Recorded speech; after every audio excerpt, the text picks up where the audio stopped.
Question तो ये है, और दूसरा भी देख लेते हैं, है ना। और कोई किसी को कोई प्रश्न हो तो वो पूछ सकते हैं, वो चर्चा कर लें। हाँ हाँ बोलो। इसका कुछ कमी बताओ, इसकी क्या कमी है? अच्छा, उन्होंने कहा कि मैंने कुछ पता ही थोड़ा उधर से आंसर दिया। उन्होंने कहा कि स्याद्वाद कहते हैं कथनचित सत्य होता है। हाँ स्याद्वाद स्वयं कथनचित सत्य क्यों? स्याद्वाद स्याद्वाद ये कहता है कि स्याद और वाद में, हाँ अपेक्षा से कथन करना। हाँ तो स्याद्वाद स्वयं किसी अपेक्षा से नहीं हुआ, किसी अपेक्षा से गलत हो गया, तो स्याद्वाद स्वयं नहीं हुआ क्योंकि किसी अपेक्षा से जो सत्य कहा तो एक दूसरी अपेक्षा भी है सत्य की, और वो भी स्याद्वाद के अंदर ही गर्भित। भाई एक ही सिक्के के दो पहलू है ना, इधर तो भारत का वो बना हुआ चिन्ह, क्या बोलते हैं उसको, शेर बने हुए तीनों, दूसरी तरफ एक या दो जो भी जितने का भी सिक्का है वो बना हुआ है। तो आप एक देखोगे तो वो भारत का चिन्ह नहीं है, तो भारत का चिन्ह देखते हो तो वो एक नहीं दो नहीं, तो है कि नहीं है, ये तो आधा ही सत्य हुआ कि नहीं, वो जो भारत का चिन्ह है वो भी इसके साथ ही लगा हुआ। तो स्याद्वाद का अर्थ अपेक्षा से कहना है, लेकिन एक ही अपेक्षा से कहना थोड़ी ना। ये कहा कि एक ही अपेक्षा से कहना, एक ही अपेक्षा से कहे तो गड़बड़ होती, बात समझ में आई। एक ही अपेक्षा से अगर कहे तो वहां दिक्कत खड़ी होगी, तो लेकिन वहां पे तो अपेक्षा दूसरी भी है ना। जब अपन कहते हैं निश्चय से ऐसा है, एक सूत्र है अपने अर्पिता नर्पित सिद्धे, है ना। मुझे वो उस सूत्र की महिमा अपने वो आए थे जगदीश सिंह जी उज्जैनिया वाले, वो पहले भी ध्यान था, लेकिन उन्होंने जिस ढंग से बताया ना तो उसकी महिमा मुझे और ज्यादा ही बात। कोई भी बात अपन देखें तो वो जो कहा गया है वो तो अर्पित होता है, अर्पित माने विवक्षित, ठीक है, और अर्पित के साथ ही लगा होता है अनर्पित, ध्यान रखना ये बात। अनर्पित माने जो नहीं कहा गया, तो जो नहीं कहा गया है वो भी है, नहीं कहा गया है लेकिन है तो सही। तो जिस अपेक्षा से कहा है वैसे ही कोई दूसरी अपेक्षा भी मौजूद है। तो जब आप इस अपेक्षा को कथनचित सत्य कह रहे हो तो दूसरी अपेक्षा भी कथनचित सत्य, बाकी का सत्य वो है। हम नित्य हैं, ठीक है, ये अर्पित है। ये किस अपेक्षा अर्पित है कि ये द्रव्य की बात की है अपन ने, है ना, वो तो सेल्फ अंडरस्टूड होती है अपने यहाँ। तो अपने हर जगह ये नहीं कहा जाता कि मैं इस अपेक्षा से कहता हूँ। आचार्यों ने लिखा ना कि हम अगर अपेक्षा का नाम ना भी बताएं तो समझना है कि जैनों का तो प्रत्येक कथन अपेक्षा लगा हुआ ही। तो अब मैं कह रहा हूं कि मैं नित्य हूं, तो मैंने जो नित्यपना कहा वो द्रव्य की अपेक्षा का, ये तो हो गया अर्पित वाक्य। इसका अनर्पित क्या बना कि दूसरा पहलू देखो, जब द्रव्य अपेक्षा नित्य का है तो माने द्रव्य को छोड़ के कोई दूसरी भी अपेक्षा, वो पर्याय की। और जब इधर नित्य का है तो उधर से अनित्य भी है किसी न किसी तरह से, तो वो पूरा सत्य होगा। उसमें कथनचित सत्य वाली बात लगेगी। कथनचित सत्य है और कथनचित असत्य है ऐसा नहीं बने। कथनचित इस अपेक्षा सत्य है और कथनचित इस अपेक्षा सत्य है तो पूरा यही सत्य। सत्य तो पूरा सत्य होता है और असत्य होता है, उसमें किसी अपेक्षा सत्य नहीं होता। क्या, जहां सत्य है वहां पूरी तरह सत्य ही होगा, अपेक्षाएं भले बदलती जाए। और जो असत्य है उसमें एक भी अपेक्षा सत्य नहीं हो सकता। बोलो, सांख्य मति भी तो नित्य कहते हैं ना आत्मा को, कौन सी अपेक्षा सत्य है उनका कथन? कौन सी अपेक्षा से सत्य है? अरे उनकी अपेक्षा ही नहीं है, सत्य कैसे होगा?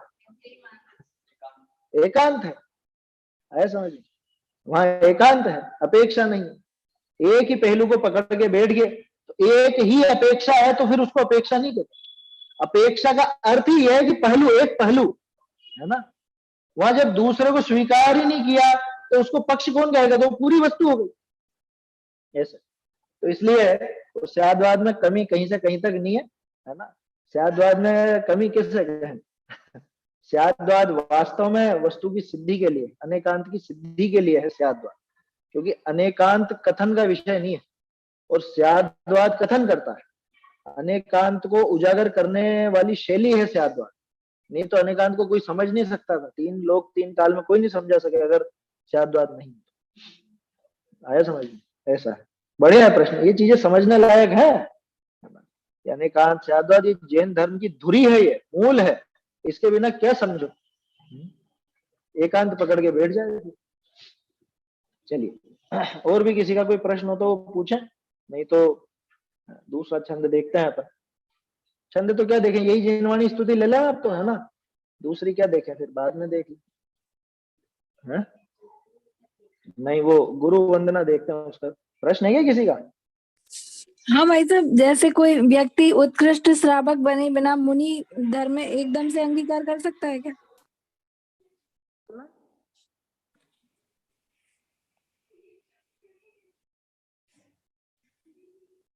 आवाज नहीं आ रही, फिर से बोलना। कोई व्यक्ति उत्कृष्ट श्रावक नहीं है और वो श्रावक भी नहीं है और फिर वो मुनि धर्म में एकदम से अंगीकार कर सकता है क्या? देखो इसमें ऐसा है कि राजमार्ग और अपवाद मार्ग होता है ना। प्रश्न समझ में आया सबको? प्रश्न ये है कि कोई उत्कृष्ट श्रावक नहीं है और वो मुनि बन सकता है। उत्कृष्ट श्रावक में क्या होता है? सम्यक दृष्टि नहीं, एलक और क्षुल्लक होता है उत्कृष्ट श्रावक। पहले ये समझना, उत्कृष्ट श्रावक कहा तो उसका आशय है एलक और क्षुल्लक। 11वीं प्रतिमाधारी जो पंचम गुणस्थानवर्ती श्रावक होते हैं उनको उत्कृष्ट श्रावक कहा जाता है ना, और मध्यम कहा जाता है बाकी के बीच को, और पहले वाले पहली प्रतिमाधारी को जघन्य श्रावक कहते हैं। सम्यक दृष्टि की श्रावक संज्ञा नहीं है ना। श्रावक संज्ञा तो व्रत आदि होने पर, मतलब प्रतिमा होने पर, 5वें गुणस्थान होने पर। तो उत्कृष्ट श्रावक बने बिना, यानी कह देते हैं वो शैली है प्रथमा नियोग। हाँ मालूम है, वो सब प्रथमा नियोग की शैली कह दिया जाता है, कोई बड़ी बात नहीं। लेकिन वास्तविक बात जो है जिसमें श्रावक पना माने 2 कषाय चौकड़ी के अभाव रूप शुद्धि सहित जीव, जैसे मुनिपना माने 3 कषाय चौकड़ी के अभाव रूप शुद्धि सहित जीव, है ना। तो वैसी बात वहां होती है। तो उत्कृष्ट श्रावक बने बिना, यानी कि 5वां गुणस्थान आए बिना क्या कोई मुनि बन सकता है? बिल्कुल बन सकता है, उसमें कोई दिक्कत नहीं है ना। प्रथमा नियोग में से बहुत से उदाहरण आपको देखने को मिलेंगे कि सीधे ही, और तो छोड़ो, पहले गुणस्थान से ही सीधा 7वां।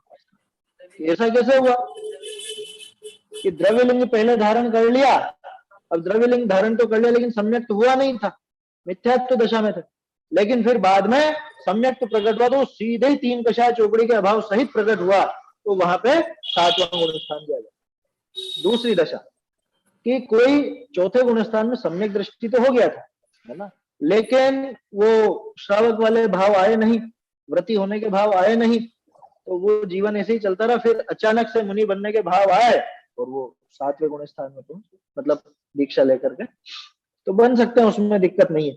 हाँ, लेकिन आपके प्रश्न में जो बात छुपी हुई थी वो मैं बताना चाहता हूँ। आप असल में पूछना चाह रहे थे कि जिसको श्रावक बनने का भी मीनिंग नहीं हो और वो मुनि बन सकता है क्या? तो वास्तव में उसको श्रावक कैसा होता है ये ज्ञान तो होगा ही होगा, चाहे वो पहले गुणस्थान से सीधे। जैसे उसमें आता है ना, नागदत्त मुनिराज की कथा में आता है ना कि वो एक डाकू रहता है, तो वो बाद में फिर उनसे इतना प्रभावित होता है, फिर वो डायरेक्ट मुनि बन जाता है। तो वो तो डाकू ही था, फिर उसे तो कुछ पता ही नहीं है कि जैन धर्म क्या होता है, फिर वो एकदम से कैसे सब कुछ कर लेगा?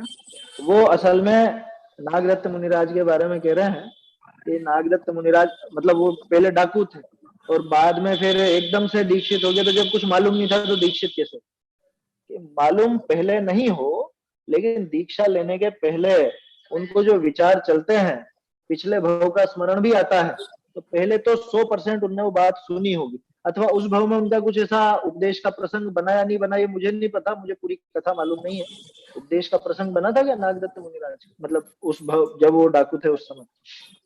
ऐसा ध्यान नहीं। अगर उस समय बना हो तो तत्काल का उपदेश लग गया, अथवा पिछले भव में जरूर उन्होंने सुना होगा और वो कुछ बात ऐसी देख करके, कुछ क्रिया ऐसी देख करके उनको जाति स्मरण हुआ और जाति स्मरण पूर्वक फिर बाद में वो दीक्षा ली, है ना, और मुनि बने। तो उसमें कोई दिक्कत नहीं है, ऐसी कोई समस्या नहीं है, उसमें बन सकते हैं।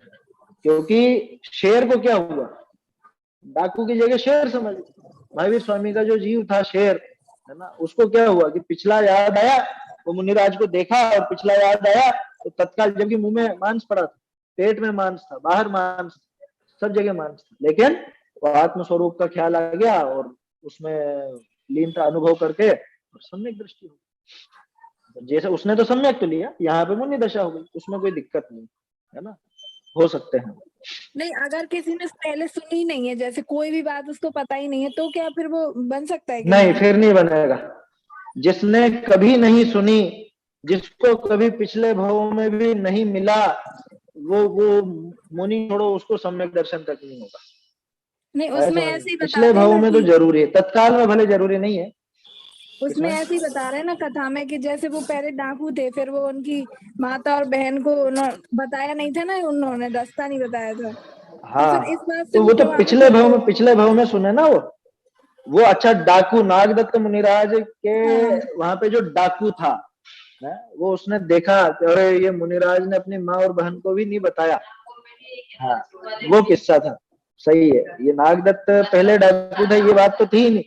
तो डाकू ने तो जब देखा है कि हमसे बचने का भी उपाय नहीं बताया इन्होंने रास्ता पूछा था, इनकी बहन की शादी हो रही थी और इन्होंने रास्ता पूछा था, तो ये कह सकते थे कि आगे मत जाओ भैया, यहाँ डाकू है, आगे तुमको दिक्कत हो सकती है, नहीं कहा। उस बात से प्रभावित होकर के डाकू ने भी दीक्षा ले ली। तो प्रभावित होना ये तो तत्काल का काम, और पिछले भाव में उसने निश्चित रूप से वो उपदेश सुना होगा, अथवा वहां साक्षात नागदत्त मुनिराज थे ही सही, उनके उपदेश का प्रसंग बना होगा अगर, तो वहां पे भी सुन सकता है, सीख सकता है, उसमें कोई दिक्कत नहीं। अवस्था अकेला देखने से नहीं होगा। हाँ, वो देख ले भले, है कुछ ना कुछ तो पिछला जरूर उपदेश में आएगा ही आएगा। देश ना लब्धि के बिना काम नहीं होता, ये पक्का मानना है, समझ में। अभी कुछ दिनों से हमारी चर्चा चल रही थी दिन में ऐसी, है ना, देखी थी ना अपन, बहुत पहले का भी हो सकता है, बहुत पहले का।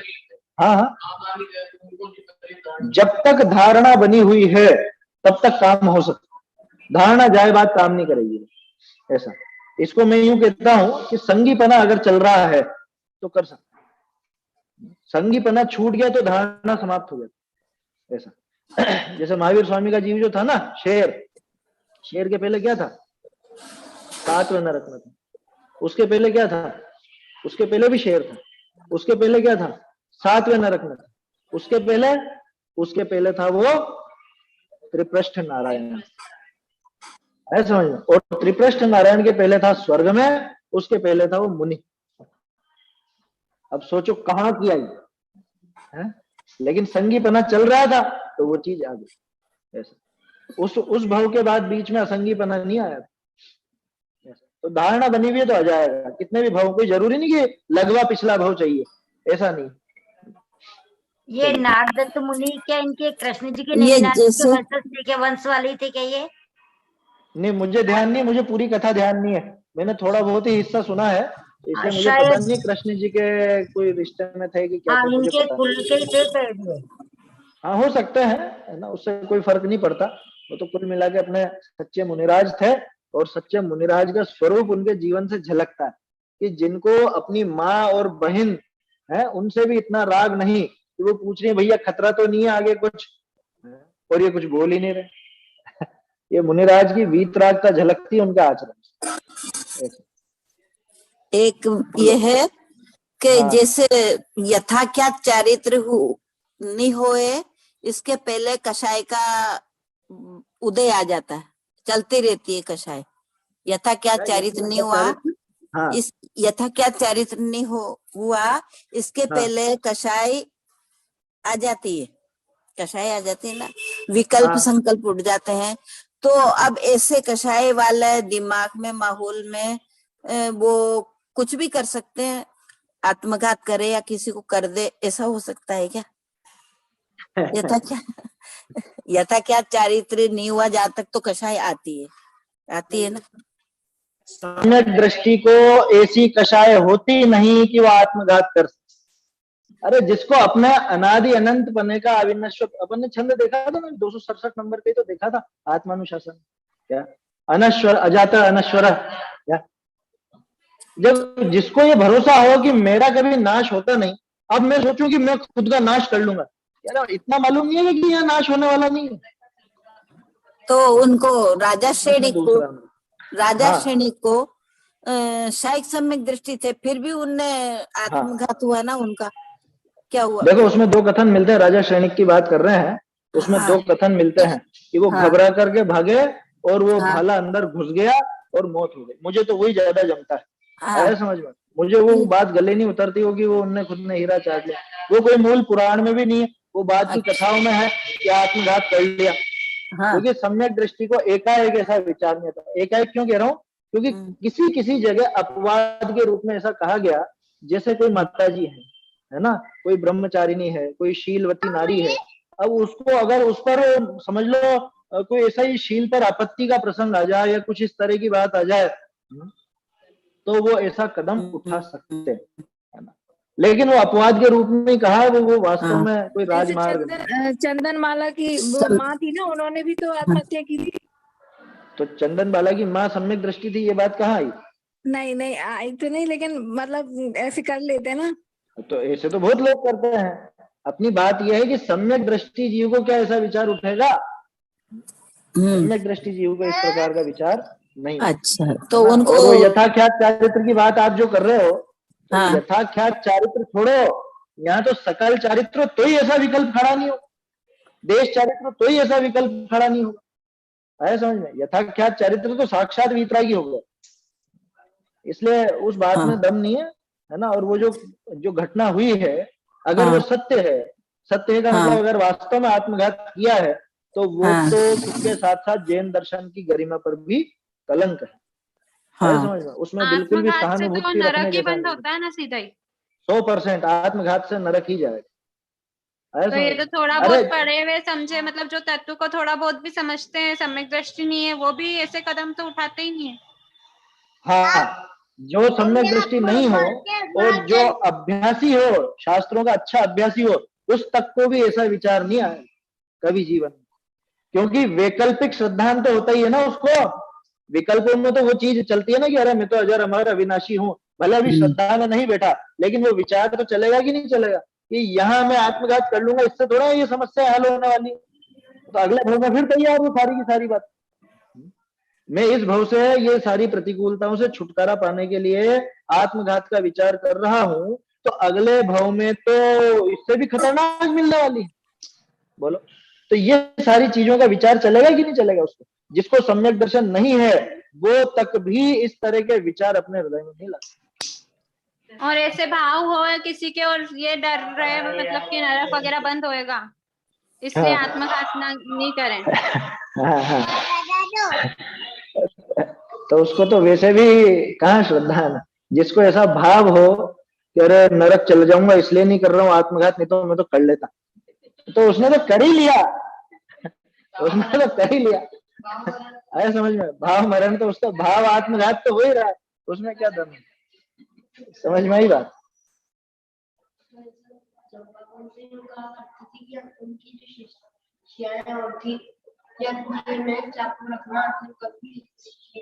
वो मैंने कहा ना, वो शील का प्रसंग अगर ऐसा हो, शील पर आपत्ति आए, सती हो ऐसे, तो वो खुद को मारने की प्रेरणा नहीं दी है, शील की रक्षा की प्रेरणा आखिरी उपाय के रूप में वो कही है ना। और वो भी अपवाद के रूप में है, उसमें भी कई बातें विचारणीय है। समझ में आई बात? आत्मघात छोड़ो, वो सामने वाले को क्यों नहीं मार देगा उस समय? नहीं मार सकता क्या? युद्ध में मारता ही नहीं, मैं मारने की प्रेरणा नहीं दे रहा हूं, ध्यान रखना, लेकिन उसकी भूमिका में वो संभव है। जब चाकू रखने की जो प्रेरणा दी है, तो वो खुद की रक्षा के लिए दी है ना, तो खुद की रक्षा में दूसरे का घात कर सकता है वो। मैं पक्ष नहीं ले रहा हूं, ध्यान रखना फिर से, नहीं तो इसका दूसरा अर्थ लेने वाले बहुत है। क्या दूसरे को मारने की प्रेरणा नहीं है ना, उस बात का पक्ष है, लेकिन वो विरोधी हिंसा उसकी भूमिका में संभव है। 5वें गुण स्थान में वो युद्ध तक लड़ सकता है, आया समझ में? जहां तक आरंभ का त्याग नहीं है, वहां तक वो उतना काम कर सकता है, युद्ध में लड़ सकता है, दूसरे को मार सकता है।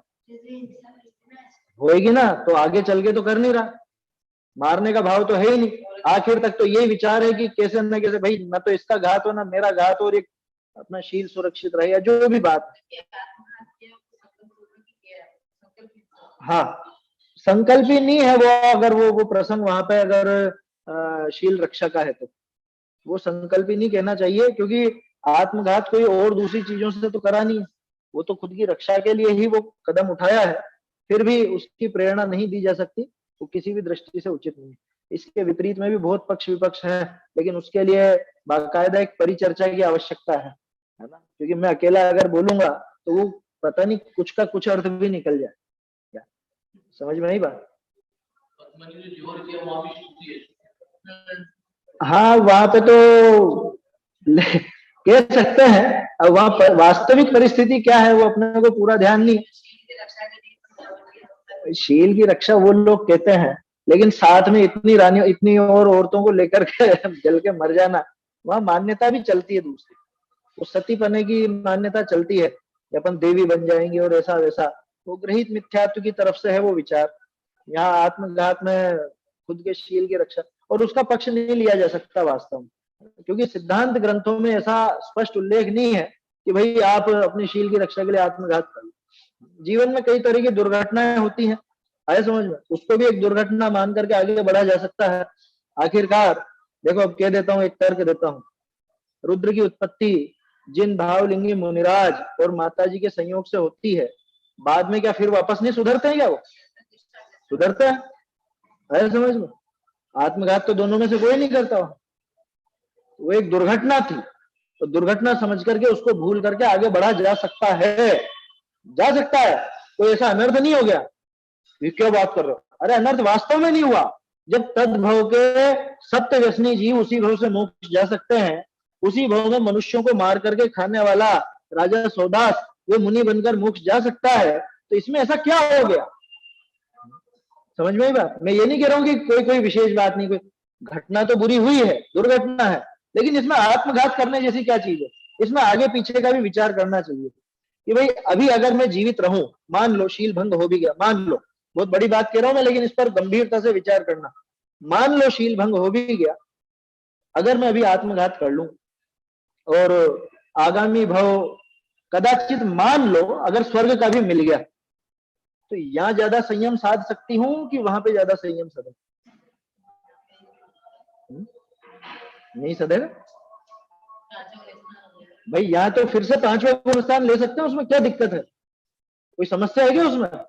गंभीरता से विचार करना। मैं उसके पक्ष में नहीं बोल रहा हूं, लेकिन आत्मघात कोई विकल्प नहीं है, कोई अच्छा कदम नहीं है, चाहे वो शील की रक्षा के लिए ही लिया क्यों ना गया। उसमें आप गंभीरता से विचार करो। अगर खोटे भाव पूर्वक मरे तब तो नरक पक्का, और अगर पिछला पुण्य बहुत अच्छा भी है और वो स्वर्ग भी चला जाए, तो वो जीव यहाँ ज्यादा धर्म साधेगा कि आगामी भव में ज्यादा धर्म साधेगा? यही साधेगा ना ज्यादा। मनुष्य पने में ज्यादा, स्त्री हो तो भी यहीं पर होने वाला 5वां गुण स्थान। देवी होकर के तो किसी को 5वां गुण स्थान हुआ, और देवी होकर के तो वहां विषय भोगों में लगता है सम्यक भी छूट जाने वाला। तो इन बातों पर गंभीरता से विचार करना चाहिए, क्योंकि ये कोई सिद्धांत वाली बात नहीं है। शील की रक्षा के लिए उसने आत्मघात किया, पर उसको तो नरक तो जाना पड़ेगा, गति तो नरक की होगी। नहीं कह नहीं सकते, ऐसा नहीं कह सकते कि नरक ही जाएगी। अगर शील की रक्षा के लिए आत्मघात किया है तो नरक ही जाए, ऐसा नहीं कह सकते, क्योंकि पिछला जीवन कैसा क्या रहा है उसके ऊपर वो आयु बंधेगी। आत्मघात का फल कोई नियम से नरक ही हो ऐसा नहीं है। बहुत तरह के भाव मिलकर के अगली गति अगली आयु तय करते हैं। ऐसा ही नहीं है कि भाई एक काम से वो सारा का सारा निर्धारित हो गया। हाँ, जो उसके पूरे जीवन के मध्यम परिणाम है, पूरे जीवन के मध्यम, ना अति तीव्र ना अति मंद, उसका जो मध्यम भाव चला, जो भी उसका लेवल रहा, उस लेवल के अनुसार ही उसको अगली आयु अगली गति बंधती है। समझ में? आपको क्या लगता है मरीचि मर के कहाँ गया था? जाना कहाँ चाहिए? हमें तो लगता है नरक जाना चाहिए था उसको, तो स्वर्ग गया था, पता कर लेना मरीचि। आया समझ में? और जीवन दर्शन का ऐसा विरोधी वो स्वर्ग गया, वो पिछले भाव का मतलब पिछले जीवन का भाव तो नहीं कहना चाहिए, उसी जीवन में पहले उसने जो विशेष पुण्य बांधा था, जो भी मंद कषाय रूप परिणाम उसके हुए और जो भी आगे बांधा, उसके फल में वो स्वर्ग गया था। हालांकि बाद में सारी की सारी दशा बिगड़ी, लेकिन तत्काल तो स्वर्ग गया। इसलिए एकदम से ऐसा फैसला नहीं लेना कि भाई इस भाव से तो यहाँ ही जाएगा, ऐसा कोई नियम नहीं है। समझ में? आयु पहले भी बंध सकती है, उसमें कोई बड़ी बात नहीं। पहले भी तो बनती ना आयु, तो आयु पहले भी बंध जाती है, कोई बड़ी बात नहीं।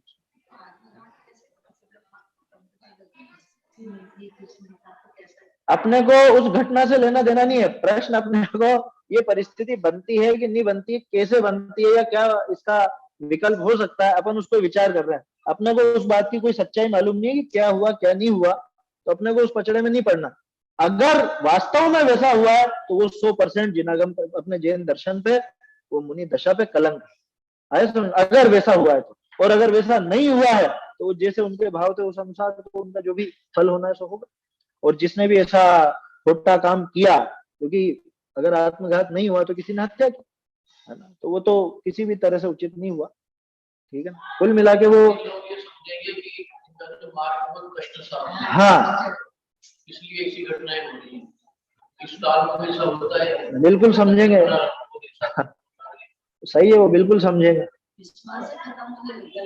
इसीलिए ये चीजें, इन सब बातों पर भी विचार उठ करके ही अपन ने जो अष्टपौड़ का नक्की किया वो इसीलिए, ये कम से कम स्वरूप तो मालूम हो, मुनिपना कैसा होता है, सम्यक दर्शन कैसा होता है, सम्यक ज्ञान कैसा होता है। और भाव पाउड़ में तो सब भावों का पूरा चिट्ठा खुल जाएगा, आया समझ। आद्योपांत अपन पढ़ेंगे, जैसे आत्मानुशासन पूरा पढ़ा ऐसे।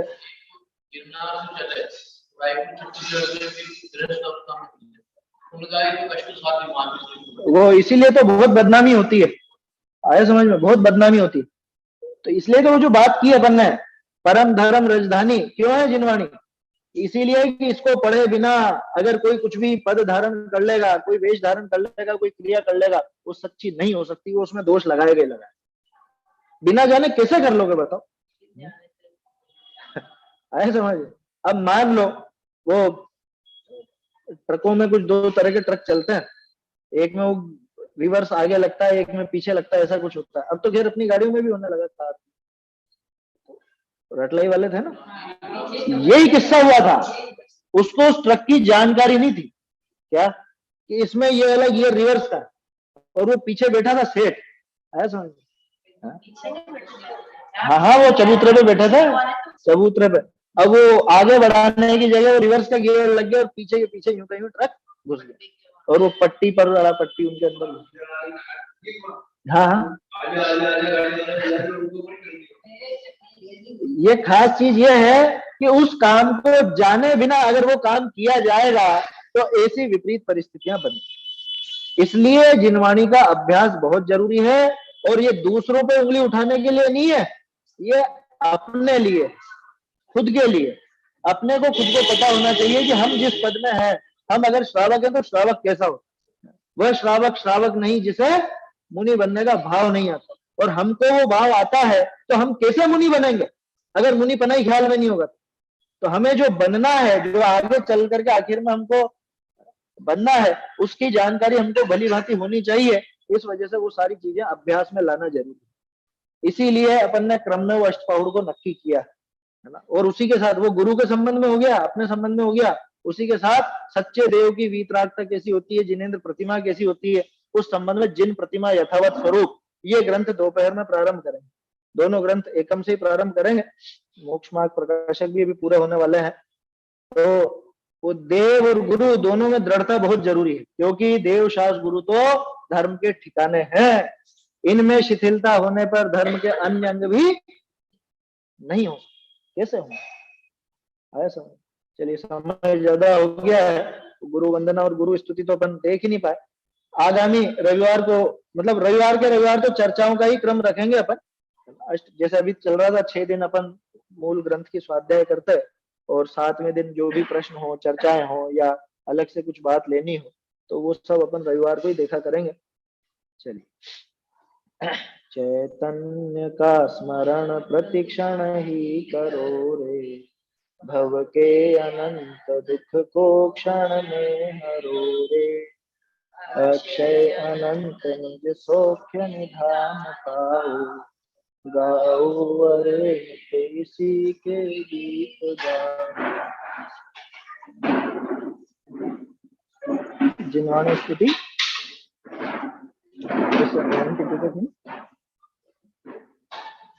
जान के सुज्ञानी जैनवाणी की सरधा लाइए, जान के सुज्ञानी जैनवाणी की सरधा लाइए, जा बिन काल अनंते भ्रमता, जा बिन काल अनंते भ्रमता, सुख न मिले कहूँ प्राणी, जान के सुज्ञानी जैनवानी की सरधा लाइए, स्वपर विवेक अखंड मिलत है, स्वपर विवेक अखंड मिलत है, जाहि के सरधानी,